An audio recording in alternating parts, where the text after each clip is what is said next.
You're listening to Art of the Unknown, the podcast about traveling inwards, outwards, and onwards.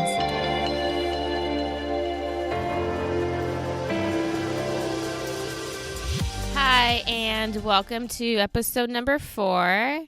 In this episode, I want to talk about the idea of running away. So when I talk about running away, I don't really mean running away from anything physical. I mean running away from ourselves. So often in the past, I have used travel not as a means of running away physically, but in terms of running away from myself. I can say that I have definitely used travel as an escape, and not just merely as a means of exploration. And I feel like the reason I did this is because I thought that if I changed my environment on a kind of a grand scale, I would be able to change the way that I related to the world, and then ultimately change the way, not that I feel, but just kind of change the way that I am.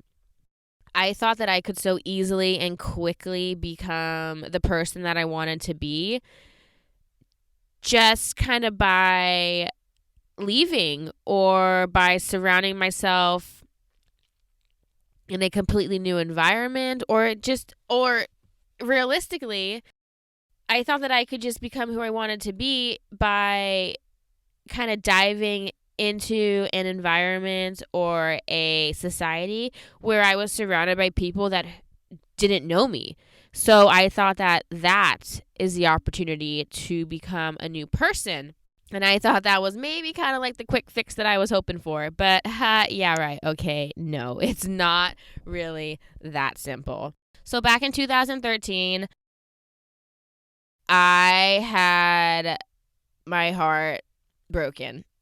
It wasn't just broken, it was fucking shattered into a million little baby pieces by someone who I was completely in love with. Okay, it broke me in so many freaking different ways. I can't even keep track. Okay, like I just felt completely destroyed.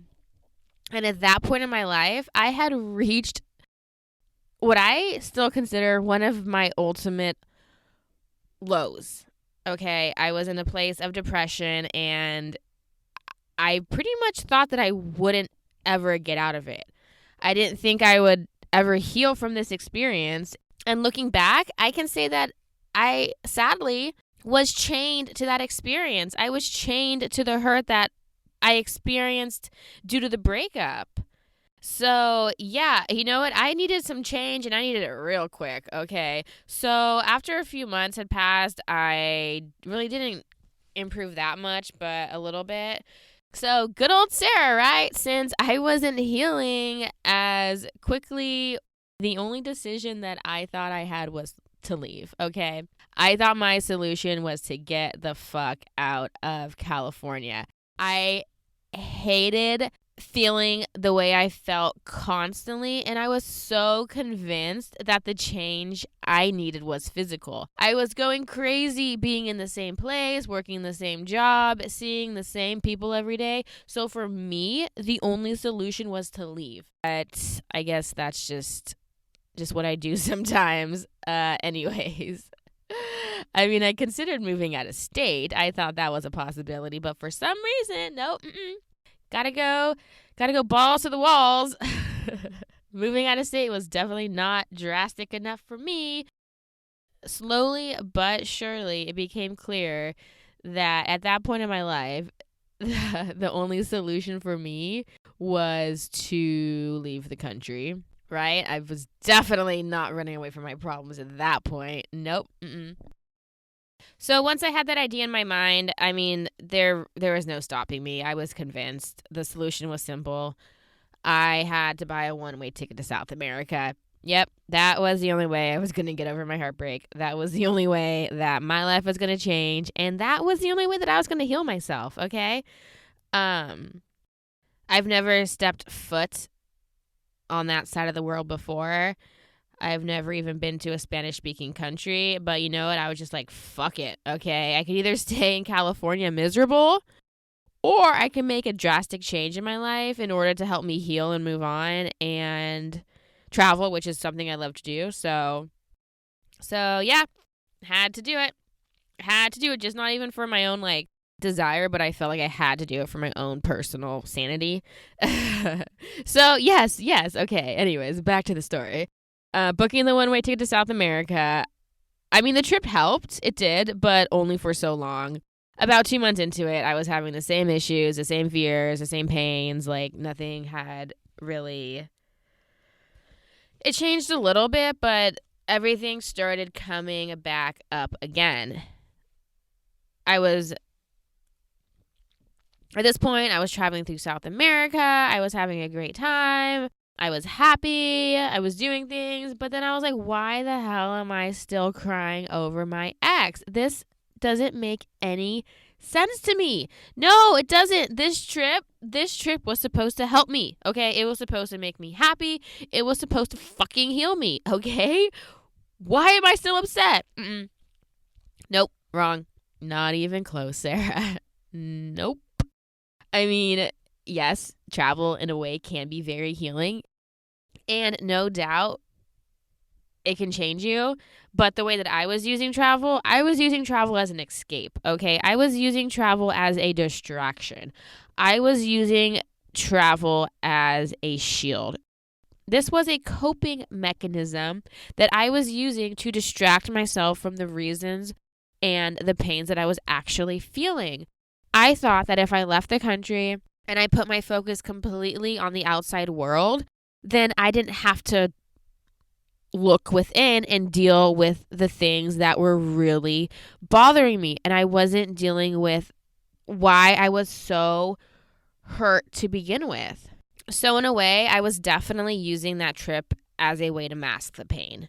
I was using it as a way to cover it up, to hopefully distract myself for long enough that eventually, time and healing would take its natural course. And by the time I got back from my trip, I would just magically be healed from all the wounds that were fucking ripped into me. But looking back, I learned that the pain that I felt was there the whole time. Yeah, there were moments when I was traveling and I'm like, oh my God, I am so happy. I feel so free. Like, this is where I need to be. Yes, which was very true. But the pain that I felt, which was the catalyst for the trip, that pain was still lingering, okay? You going to fucking see the top of Machu Picchu and, pet llamas, that ain't gonna heal no fucking heartbreak, okay? Yeah, it's nice and fun and, like, you get all worldly and you see shit, but, like, that is not gonna take away the deep-rooted pains that you have. So, yes, the pain was lingering and it was just waiting. It was waiting for another chance to expose itself to the world, okay? Because unless you confront your pains, unless you look your pains directly in the eye, they're not going to go anywhere. They're going to stay there. You may not see them for a while, but they're there, okay? And the reason that pain was still around is because I had never dealt with it, okay? I was never questioning or examining myself enough or wondering why was I so hurt to begin with? Where did that come from? And I eventually realized that the pain that was cut so incredibly deep inside of me had nothing to do with another person or a man or a broken heart or a relationship, okay? Yes, all of that, the breakup, that was a trigger to the pain. That was a way for the pain to kind of expose itself, but that wasn't the reason for the pain as a whole, okay? It was merely a catalyst for that pain to be brought to life. So when it happened, it hurt because it felt like all of the love inside of my body and inside of the universe had been completely stripped away, and all that was left was just not even a heart anymore. It was just emptiness. It was sorrow. It was just, I don't even know how to explain it, but I did not like it. And slowly but surely, I became to realize that the reason it hurt so bad and why that love was stripped away at that point was because I was relying on love from an outside factor. I was relying on my ex to supply me with the love that I thought that I needed. And then guess what happened? Guess what happens when he's gone? So is the love, okay? And then I was left confusing this breakup and this end of a relationship for a lack of love. But it wasn't the love from him, I realized. What was missing was the love that I needed for myself independently of any other person. Because once that love is there, once that solid foundation and self-love and self-worth and self-respect is there, that cannot be even not shattered, but that can't even be fucking messed with by any other person. Once you have that in you, no one else can take that away. Yeah, relationships can end, things can happen, shit can go down, but it's not going to take away what's already there. And you know what? I didn't have that to begin with before this relationship. I did not. So one of the greatest things I learned from this is that I needed to love myself, and I saw myself looking back, I saw myself so horribly broken and stripped away, and just, it was an emotional rock bottom, okay? Enough about that. The main point I'm trying to get to is that you can see that it was the fact that I was trying to run. I was trying to escape. I was trying to keep on moving in order to avoid looking at myself and not deal with my problems. So yes, I was running away from myself. I was trying to run away from my problems. And I guess I learned that I can't really do that. I tried. I gave it a good shot. But nope. Close, but no cigar. It's fine. Sometimes you can only learn not to do things by doing them. That's okay, such is life. But this time around, okay, this little trip around, I can honestly say that I am not leaving the country out of desperation. I am not trying to run for myself. I am not trying to leave anything behind, any part of myself behind. I am completely going into this trip 100% ready and 100% with myself. I feel like I am becoming whole. I am becoming a whole person. I feel like I alone am giving myself everything that I need. So this trip here isn't me looking to fulfill anything. This isn't gonna be me trying to hide anything or trying to receive anything or get anything. I'm not even looking for anything. I feel like this time around, this trip is purely an expression of who I am.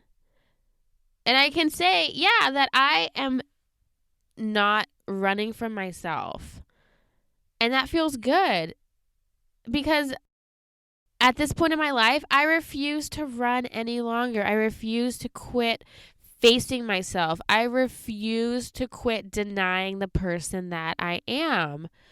I want to be who I am in this lifetime, and I want to be it 100% and fully and completely and honestly. I don't need to hide anything anymore. There's even no point in hiding. Why are we trying to hide ourselves? Why are we trying to resist the way we feel? What is so scary about just being who we are? And I'm over it. I'm over living in fear of who I am because there's no reason to. I want to just live and be who I am. And I feel like a reason people run is because they're afraid of pain. They are afraid of rejection. They are afraid of being vulnerable. They are just afraid of exposing themselves because they think that exposing themselves is somehow going to fucking bite them in the ass or just cause them some sort of damage. But pain is going to happen. You can't avoid pain with the pleasures of this life, with all of that. There's going to come pain. You can't have good without the bad, okay, people? So you're going to have the beautiful things in life, and then you're going to have to also experience the things that hurt. And yeah, you're going to hurt. You've hurt in the past, and guess what? You're going to hurt in the fucking future too. Doesn't mean you're going to stop living, okay?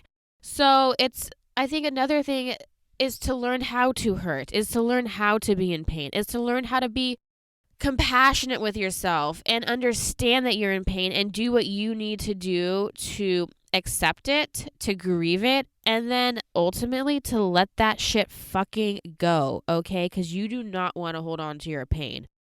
I'm sure, even with myself and anyone else who's listening, is that if you dare, it's scary, but it has to be done. If you dare, like, just look inside yourself and ask yourself, or even meditate on it, like, what pain am I harboring? Bring it on. Like, come on, like, let me see it. Like, I want to know what pain I am harboring because I am curious. Like, I don't know. I don't see it every day, but I know that it affects me and I want it to stop. So just being aware that there is pain there, and guess what? Shit's going to come back up. Okay? It did for me. I really just sat with myself for a little bit and was like, okay, I am ready to face the pain. I am ready to cry. Like, let me have the pain so I can get rid of it. I'm done carrying that around. And then, of course, yes, pain came up from a while ago. Pain came up from recently. It's just all this pain was coming up, and I cried. I cried through it. And then after the fact of doing so, it just kind of felt like I could release it at that point. Like, it's not meant to be there forever, baby. It's not. So it just takes effort to see it and release it and let it go and then move the fuck on, okay? Understanding your pain and learning from it is, I believe, such a huge part of life, okay? It's understanding yourself, it's understanding the triggers that come up, and it's understanding ultimately who you are and where you came from and where you're going, okay? And this is scary because it involves people going deep down in themselves in places they've never been, i.e. parts of you that are unknown, which is completely fine, okay? It is 100% completely fine. Yeah. There's a lot. Running away from yourself is running away from parts of you that are unknown.